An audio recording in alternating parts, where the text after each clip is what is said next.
વડોદરાના ખોડિયાનગર વિસ્તારમાં આવેલા પીડાવુડાના આવાસમાં કચરાની ગાડી ન આવતા તથા વરસાદી પાણી ભરાઈ જવાની સમસ્યાના મુદ્દે સ્થાનિકોએ પાલિકા કચેરી ખાતે પહોંચી રજૂઆત કરી।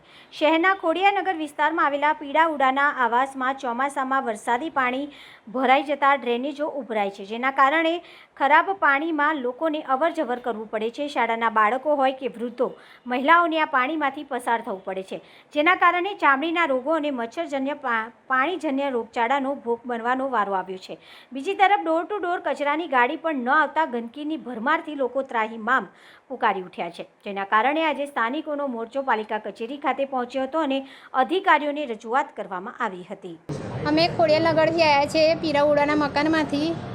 અમારે છે ને ચોમાસામાં પાણી બહુ જ ભરાઈ જાય છે, ગટરો બી ઉભરાઈ જાય છે, રસ્તામાં કચરાની ગાડી આવતી નથી, કહીએ છીએ તો બી ગાડીવાળા અંદર આવતા જ નથી ને બહુ જ પાણી ભરાઈ જાય છે। અમારા બાળકોને સ્કૂલે મૂકવા જવા અમારે ઉચકીને લઈને જવા પડે છે ને અમારે અમારી સમસ્યા એ જ છે કે ત્યારથી જ પાણી ભરાઈ જાય છે ફૂલ જ, ને ગટરનું વરસાદનું પાણી એક જ થઈ જાય છે, એટલે બધાના પગ બી એકદમ લાલ લાલ થઈ જાય છે અને જ્યારે લાલ લાલ થઈ જાય છે ને તો જ્વલન થાય છે, પાણીમાં રહીને જવાનું આવવાનું।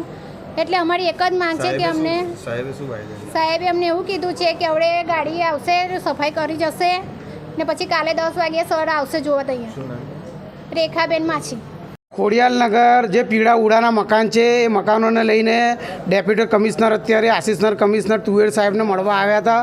એમને બાંયધરી આપી છે 2:30 વાગે સફાઈ માટે આવશે, સાથે સાથે ચોમાસા પછી જે રોડની જે સમસ્યા છે એના માટે પણ અમે આગળ જે તે અધિકારીઓને કહીશું, પરંતુ 2:30 વાગે કહ્યું છે કાલ સુધીને જો ત્યાં સફાઈ નહીં થાય તો સંપૂર્ણપણે પાછા અમે આવીશું।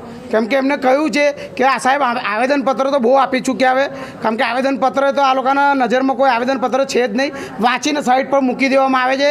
પરંતુ ત્યાં તમે જાઓ, આપના ન્યૂઝના માધ્યમથી કહેવા માગું, કોઈ ગરીબ દેશમાં આવી ગયો ને એવી પરિસ્થિતિ છે, કોઈ વ્યક્તિ મરી જાય, કોઈ નાનું બાળકને જમ્સ લાગી જાય, ટાઇફોઇડ નેમોનિયા કે કંઈ થઈ જાય, એની જવાબદારી કોની? એ પણ સાહેબને પૂછ્યું કે સાહેબ જવાબદારી કોની આ?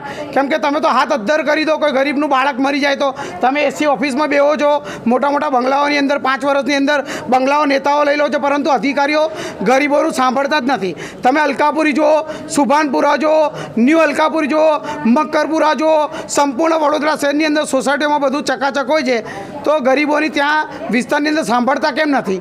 તો નહીં સાંભળે તો કાલે ફરી આવીને બેસીશું। આજે એમને બાંયધરી આપી છે અને ગરીબો સાથે ભેદભાવ જ કરવામાં આવે છે। મકાનોમાંથી બીજા ત્રીજા ચોથા માળથી ડાયરેક્ટ થેલીઓ નાખવામાં આવે છે। જે જગ્યા બતાવો છો ત્યાં શું છે? થેલીઓને ગાંઠો મારેલી થેલીઓ કચરો છે, 100% પબ્લિકનો 100% પબ્લિકનો વાંક છે। પ્રધાનમંત્રી એકલા બોલે કે મારું ભારત સ્વસ્થ ભારત, એમના કહેવાથી ના થાય, પબ્લિકે પણ સપોર્ટ કરવો પડે, નેતાઓએ પણ સપોર્ટ કરવો પડે, પરંતુ ત્યાં ડોર ટુ ડોરની ગાડી નથી આવતી તો પબ્લિક જાય કંઈ નાખવા? ત્યાં કચરાપેટી નથી મોટી, કચરાપેટી મૂકવામાં આવે અને સાથે સાથે કચરો એ કહેવત છે, કચરામાંથી કંચન, પ્રધાનમંત્રીનું સૂત્ર છે, કચરામાંથી કંચન, પરંતુ એ કચરો છે ને કચરો એટલા માટે ત્યાં નાખે છે પબ્લિક કે ડોર ટુ ડોરની ગાડી નથી આવતી। ડોર ટુ ડોરની ગાડીઓ ક્યાં ફરે છે એ વડોદરા શહેરના નેતાઓ, અધિકારીઓ અને બધા જ જાણે છે। આપણા ન્યૂઝના માધ્યમથી કહેવા માગું છું, ડોર ટુ ડોરની ગાડીઓની અંદર પથ્થરો ભરવામાં આવે છે, એનો વજન કરવામાં આવે, એ વજન વધારે થાય ને તેના કરોડો રૂપિયાનું કૌભાંડ ચાલે છે, કરોડો રૂપિયા બધાને પોતપોતાની મલાયો મળતી હોય છે, પરંતુ વડોદરા શહેરના ગરીબ લોકોનું સાંભળવામાં નથી આવતું, અને જો સાંભળવામાં નહીં આવે તો આ જ રીતે કોર્પોરેશન ઘેરવામાં આવશે। યોગેન્દ્ર બારોટ, સામાજિક કાર્યકર।